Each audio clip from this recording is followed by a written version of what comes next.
So how to study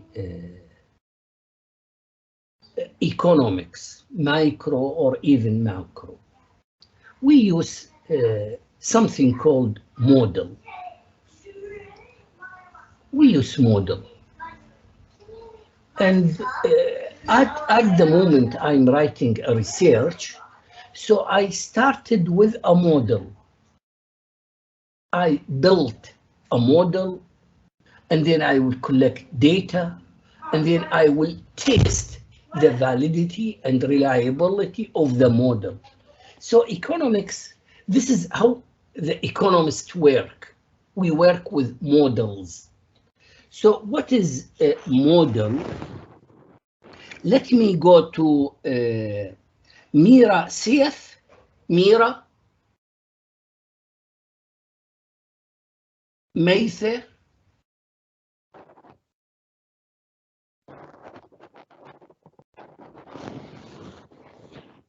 Ahmed Al-Ali.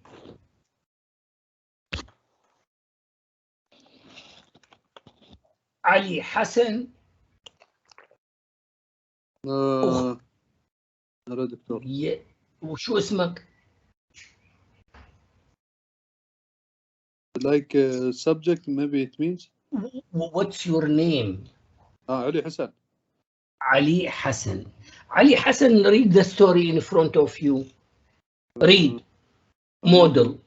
A model, a formal statement of theory, usually a mathematical statement of a presumed relationship between two or more variables.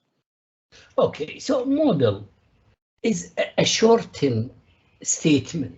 For example, with example, everything will be clear. A quantity demanded of a single product, such as tomatoes, depends on the price per kilo of tomatoes. So in very short way, quantity demanded is a function of its price. So this is a model. We can formulate it as a mathematical equation, the quantity demanded, QD, equals alpha plus beta, P the price. So this is a linear equation, links between quantity demanded and its price. So this is a model, and we build a model, whether this model is simple or complicated, and then we have tools to test and validate the model. The model includes variables. What is variable, Ali Hassan?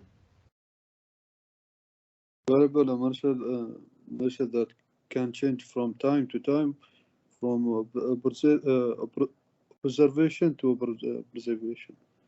Okay, so what is a variable? Something can be changed. For example, the quantity demanded can be changed from 5 kilos. So Salim would like to buy 5 kilos of tomatoes per week. Ali Hassan would like to buy 10 kilos. Sheikha would like to buy 3 kilos. Khalid would like to buy 1 kilo a week. So see here, the quantity demanded can be changed from one person to another person. So we call quantity demanded as a variable. We use Ockham's razors. What's Ockham razors? It is an advice. When you build a model, delete the details. So when I build a model and I said quantity demanded is a function of its price, I deleted or I ignored other variables which may affect the quantity demanded. For example, my income. So if I'm much richer, I may buy more tomatoes. I may buy more perfume. I may buy more clothes. So income also affects the quantity demanded of a product. But to simplify the analysis, I need to understand the effects of the price on the quantity demanded. So I ignored irrelevant variables such as income. We use this term, Ceteris paribus. This is what's the meaning of Ceteris paribus? Means all else equals, or assume that other factors remain constant. Let me explain it in very easy way. In economics, in economic analysis, we use Ceteris paribus mostly. For example, when I say a quantity demanded of tomatoes depends on its price, I should add Ceteris paribus. Assume that other factors may affect demand, remain constant. For example, assume my income is constant, the prices of related goods are constant, my preferences and attitude remain constant, unchanged. And then it will be easy for me to understand the effect of the price on the quantity demanded. So what is called Ceteris paribus, all else equal, or assume other factors remain constant. So again, when I study the relationship between quantity demanded and its price, I freeze other factors such as income, prices of related goods, preferences, because if I allow them to be changed, I cannot understand clearly the effect of the price. Sir, I have a question. What's your name? Wes. Wes, if your question is nice, so before you lost 5 marks. Yes, sir. So it depends on the quality of your question. If your question is nice, I will give you 5 marks. If not, you will lose another 5 marks. Go ahead, Okay, Wes. So basically, you told me about Occam's razor and Ceteris paribus, in which one of them we cut away the variables and one of them we freeze them and assume they're constant. But in the start, you said that microeconomics is about specificity and not about generalization. So shouldn't we get more detail to be more specific rather than ignoring the details? Okay. So, again, if you study a problem related to microeconomics, such as quantity demanded of tomatoes, or you are studying a macroeconomic problem, for example, unemployment in the UAE.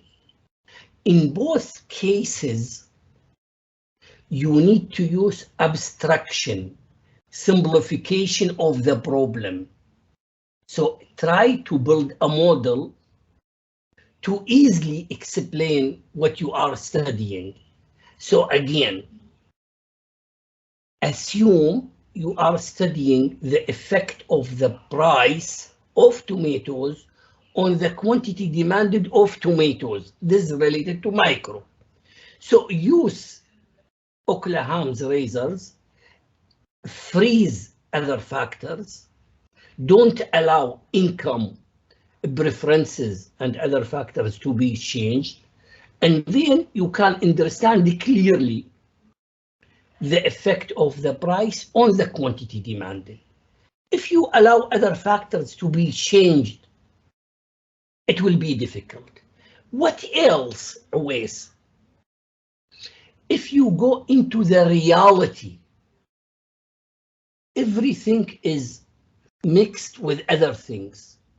So it cannot be understand the market easily, because all factors may affect the quantity demanded of tomatoes. Even whether there is petrol in your car or not, what you are wearing, your feelings, the number of members in your family. We can add thousands of factors may affect the quantity demanded of tomatoes. Whether we are in Ramadan or not, whether you love salad or not. So the style of your recipe, Arabian or Pakistani. So there are lots of factors.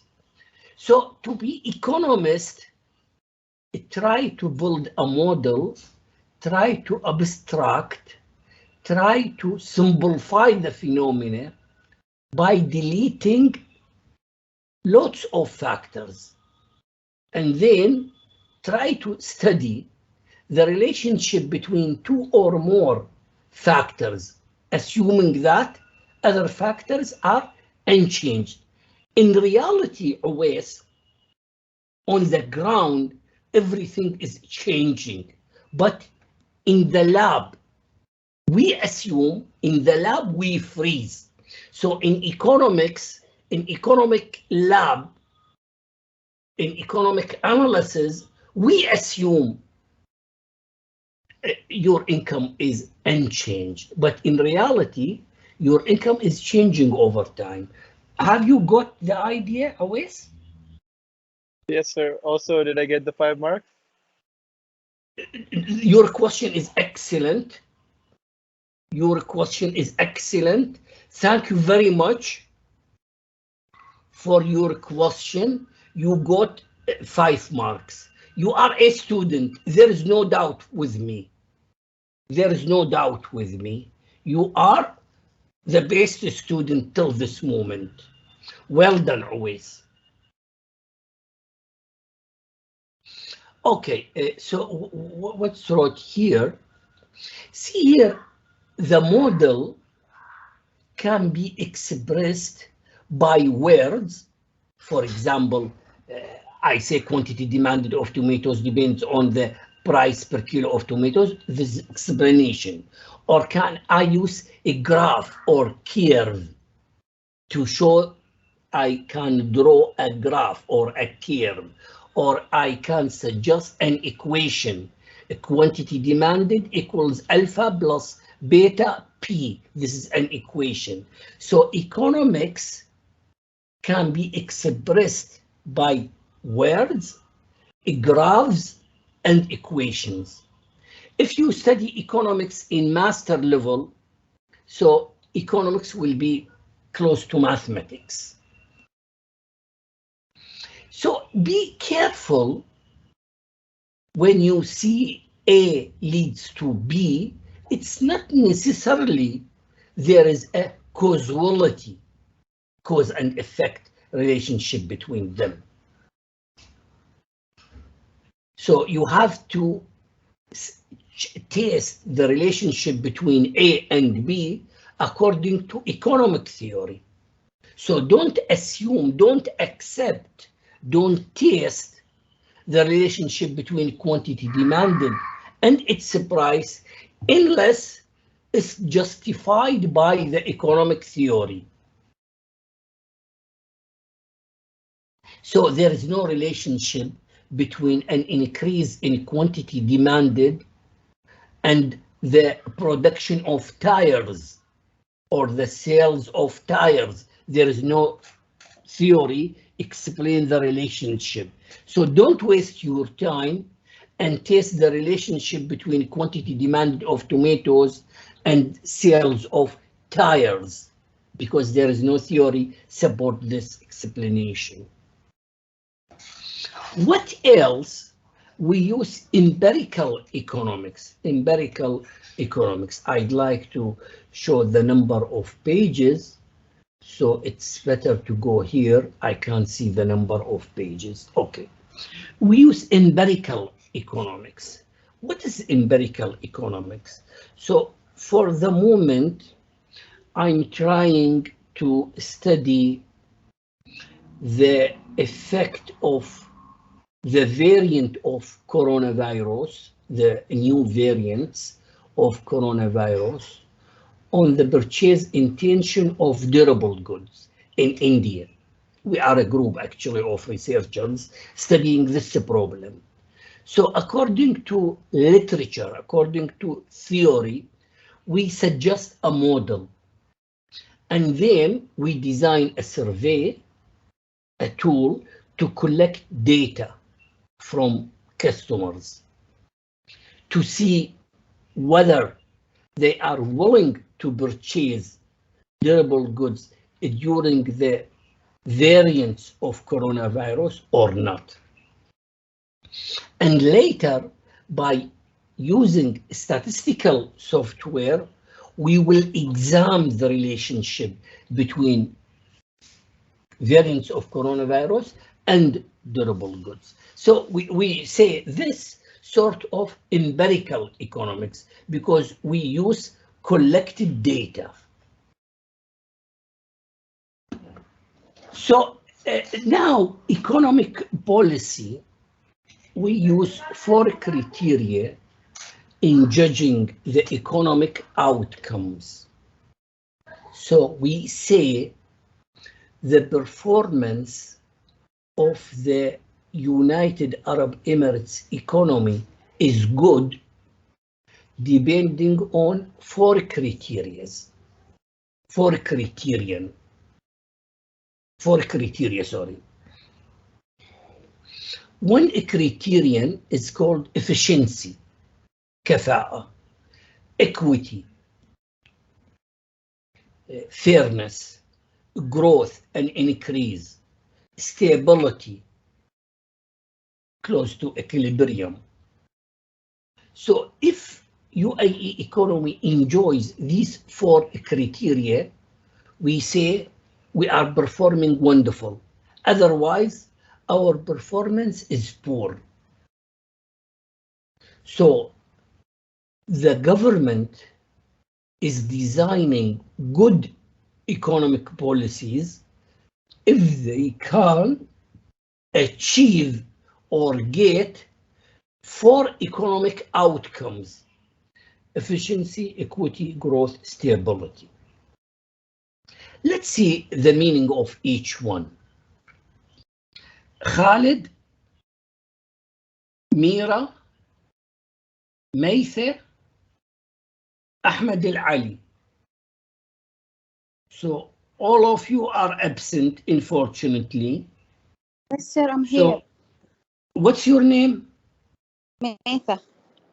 Maitha, ya Baba, read this efficiency for me. Okay, in economics, allocative efficiency, an efficient economy is one that produces what people want at the least possible cost.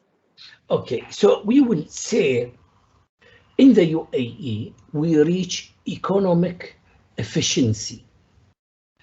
If our economy, if our business sector produce what people want at lower cost, if we achieve this, that means our economy is efficient. Otherwise, we are not. So I know all of you are young. You don't know about Soviet Union. In Soviet Union before 1990, the Russian economy is controlled by the government, not by the business sector, not by the private sector. So the government is in charge of deciding what they should produce. So day by day, we discovered they are producing more or less what people want, and sometimes incurs higher cost. Okay, so equity means fairness. This is very difficult to be achieved. Equity doesn't mean the salary of Salim must be equal to the salary of Ali Hassan, but at least our salaries should be linked to the level of productivity. But even that, we say very rich people and very poor people in most countries. So For this reason, the government tries to impose heavy taxes on rich people and transfer the money to poor people by, for example, free education, free medical care to support poor people. But just, for example, go to America. You will see people who are homeless living in roads, and you will see on another side multimillionaires. So it's very difficult to be achieved. What is economic growth with Mathe? Mathe, economic growth? Doctor, I have a question if you don't mind. Yes, sir. Mathe, كيف حالك? الحمد لله بخير. So be ready to read this page. Yes, what's your question? Rashid? Doctor, What's your name? Ali. Ali Hassan, yes. Yeah, Doctor, regarding to the الكفاءة, Efficiency, yes. Yeah, efficiency. Like I give you example because so I can understand. For example, in Egypt, like say like if you buy a car, Nissan petrol. For example, here it's 2,000. There maybe when you go buy it 2 million or 3 million. So is it like what it means about efficiency? What you said? Like is it the similar thing? Okay, so see here, I advise you first to transfer the cost of the car in UAE into dollars, and then calculate the cost of the car in Egypt and transfer it into dollar. So we will use one currency, which is dollar. And even that, I expect the cost of the car in Egypt is much more than the cost of the car in UAE, in the UAE. Why? Because in Egypt, they imposed heavy taxes on importing cars, For this reason, you will see most Egyptian driving small cars because they cannot afford buying for driver, for example. So the efficiency, we are talking about production capacity in the whole country, whether the production system is pushing business sector to produce according to market power. Do you know, it's not time to say we are in good position in the UAE, but honestly, the transparency in the UAE is much, I will delete much, is better than the transparency of the market powers in Egypt. So I can guess whether you are UAE citizen or from Egypt, I can say the market powers play a good role, better role in UAE than in Egypt. Because in Egypt, the government intervenes more than in the UAE. And by the end of the semester, it will be clear. Mathe, economic growth. Economic growth, an increase in the total output of an economy. Okay, so what is the meaning of economic growth? It's the percentage increase in aggregate output in the UAE from year to another year. So during to coronavirus, unfortunately, we got negative economic growth in 2020 in the UAE. And we expect we will enjoy positive economic growth rate in 2021. And according to international studies, we expect the economic growth will increase gradually because we enter into recovery because of medical policies, because we control somehow over the coronavirus, and we implement effective monetary and fiscal policies. So, and do you know, in most years, compare UAE in 1970 till today. So we doubled the aggregate output many times. So we changed the image of UAE from Bedouin poor country to modern rich country. This is because of high positive economic growth rate. Stability. A condition in which national output is growing steadily with low inflation and full employment of resources. Okay, so what's the meaning of stability? When aggregate demand equals aggregate supply. So there is no incentive or there is no power to increase the prices. So we will have low inflation. Maybe it's difficult to get zero inflation. Inflation means the percentage increase in overall price level. So at least low inflation. Full level of resources, that mean most of our labor force and capital goods are employed effectively. It doesn't mean employment rate reach zero, but at minimum level. In UAE, in most years, we enjoyed high level of stability, But in some years, we enter into expansion causing inflation, and other years we enter into recession causing unemployment. For example, today, because of coronavirus pandemic, we entered into recession, and I expect the unemployment rate increase. And before 2008, we entered into expansion. Causing high inflation rate. And in most free market economies, they are struggling from stability, but there is a goal in front of them is to reach stability. The economic performance will be much better if we reach stability or equilibrium.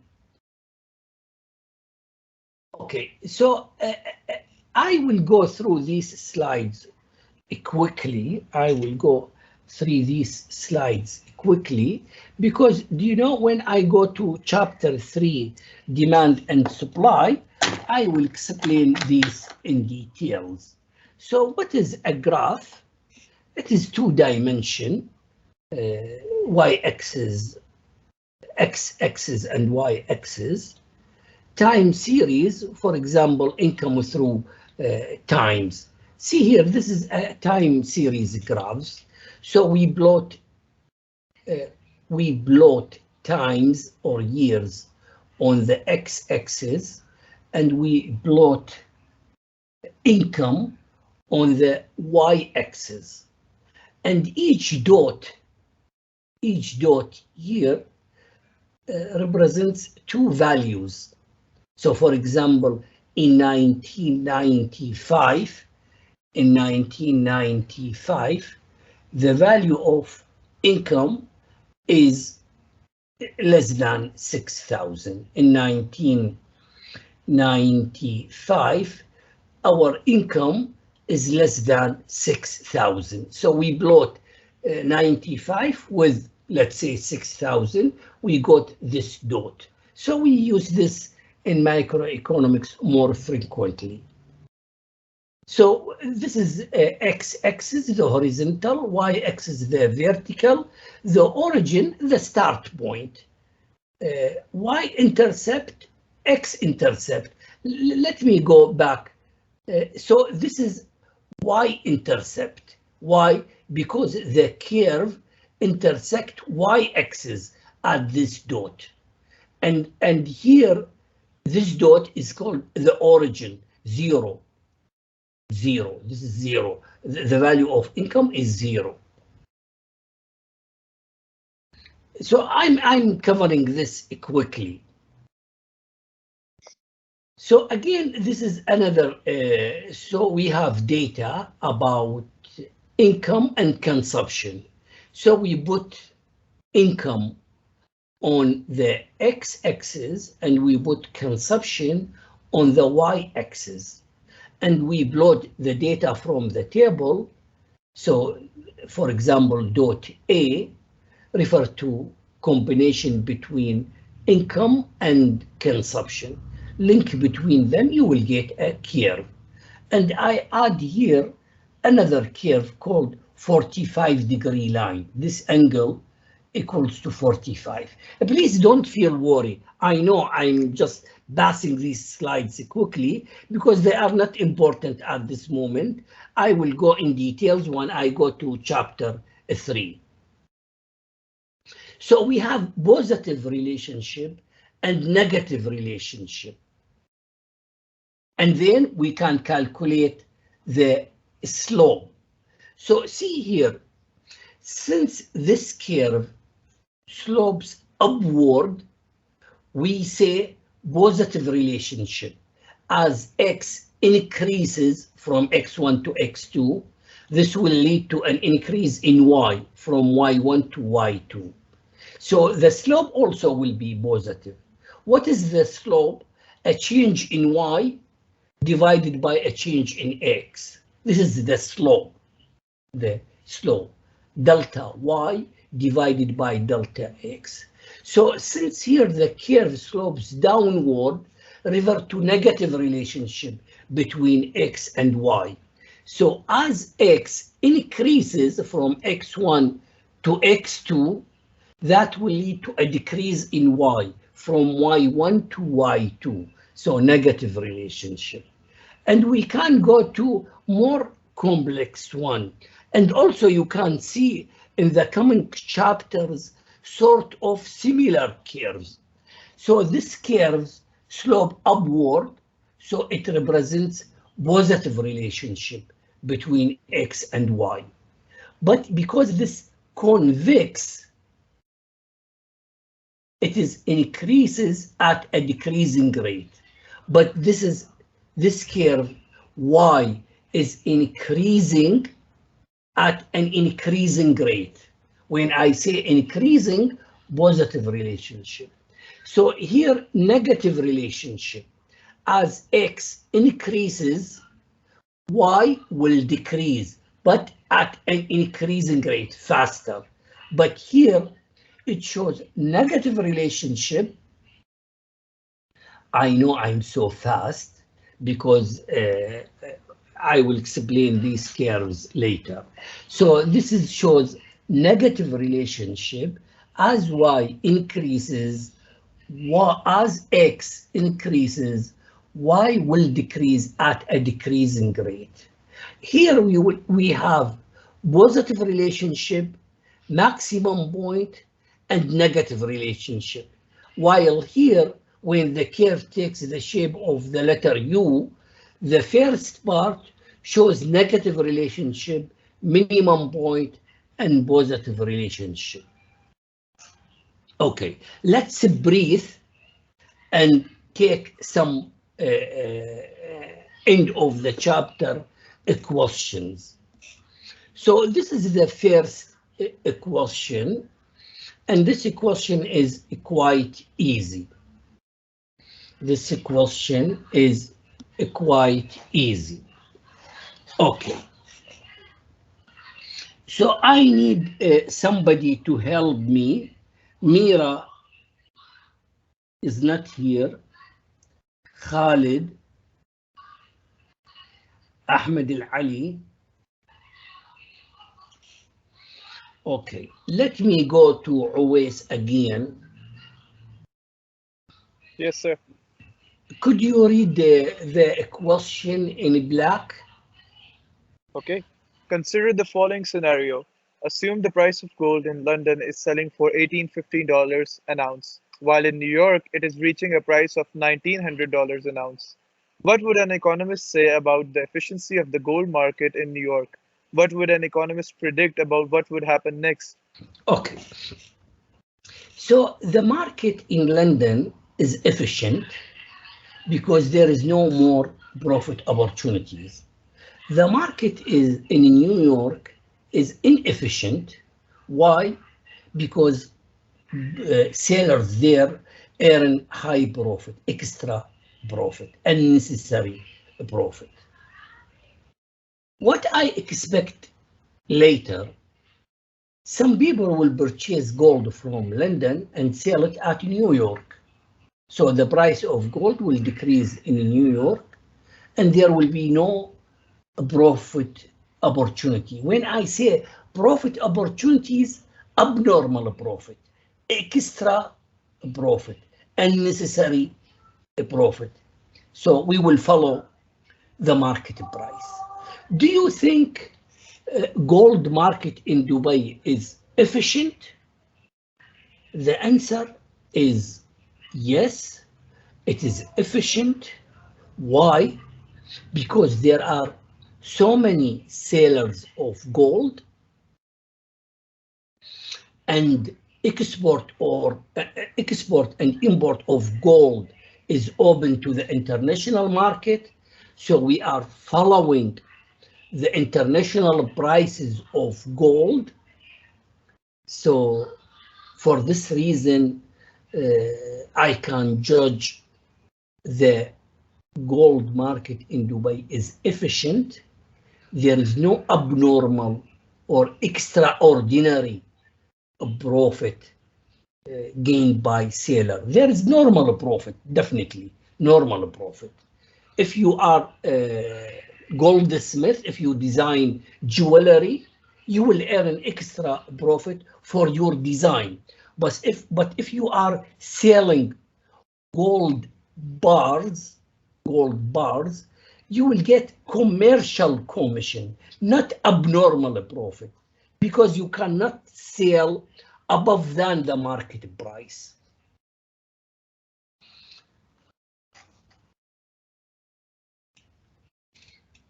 So please, do you know, from society view, from customer view, I defend market should not gain abnormal profit. But if Uwais is willing to open a new business, let me explain this. Before I come to Skyline, I used to work in Al-Ain University. So one day, one guy came to me and asked me, he wanted to open a laundry, and he's very wonderful student, very clever, smart student. He asked me, what do you think? I say, it is not a good idea because there is lots of laundries in the city. So you cannot sell your product more than the market price. So your profit will be at normal level. You will not gain abnormal profit. So what is my advice? Try to set up a business in which you can produce differentiated product, distinguishable product, a product somehow different than others. So for these differences, you can charge extra profit according to sort of monopoly power. So you can be richer, you can get good profit. Okay, Uwais? Yes, sir. Should I read the next one? Yes. Explain the difference between microeconomics and macroeconomics. Enhance your answers with examples. Okay, so I already explained this. Micro, small, such as tomatoes market. Macro, big, such as national income in the UAE.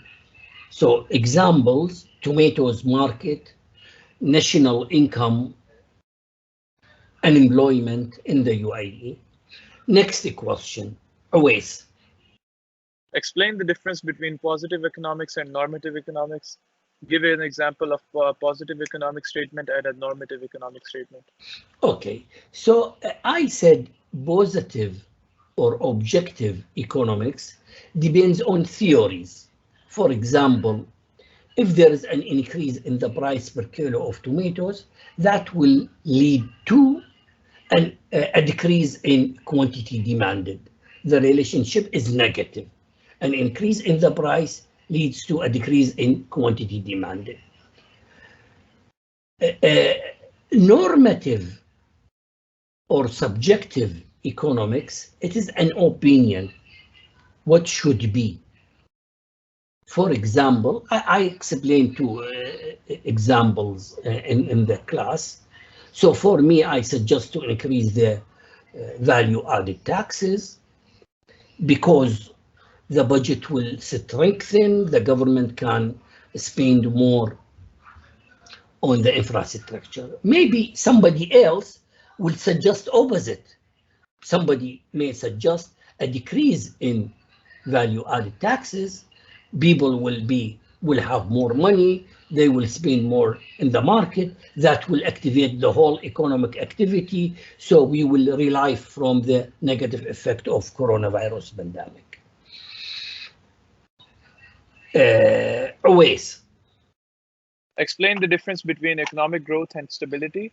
Can a country experience both at the same time? Why or why not? Okay, so economic growth is an increase in aggregate output from one year to another year. Stability is equilibrium when aggregate demand equals aggregate supply.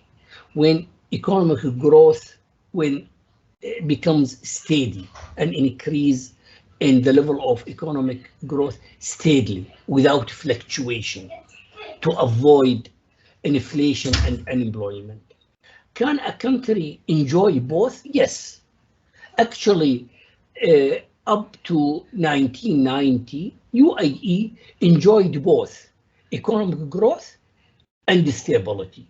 We achieved positive economic growth with stability, with low level of inflation, low level of unemployment. And that's a reason of our successful stories. So countries should guarantee both. But do you know, it's difficult to guarantee both of them. Because if we implement policies to increase economic growth, that will injure the stability, because that will push the economy into expansion and that will lead to inflation. Always with the last sentence in this chapter. Explain what is meant by the term opportunity cost. Okay, so what is opportunity cost? It's the value of the best alternative that give up. For example, always got an offer in Carrefour for 10,000 dirhams per month.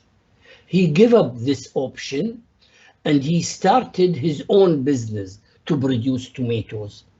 So he should add an opportunity cost, which is equal 10,000 dirhams, to the list of costs of producing tomatoes. This is an opportunity cost of producing tomatoes, which is 10,000 dirham that forgone or give up instead of joining Carrefour.